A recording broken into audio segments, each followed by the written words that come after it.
Hi guys, welcome back. Today I'm going to show you how to insert the battery into the DJI Action Camera 5 Pro.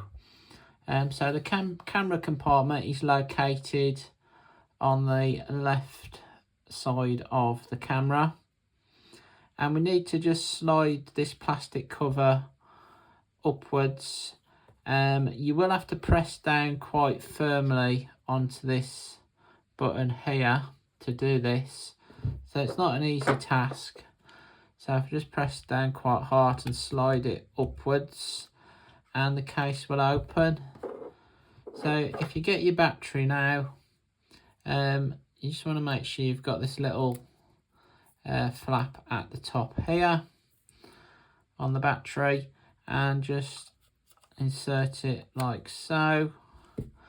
And then we just need to close the case and then slide it back down, and that is now inserted. So if you like this video, make sure you like and subscribe, and I'll see you again soon. Bye bye.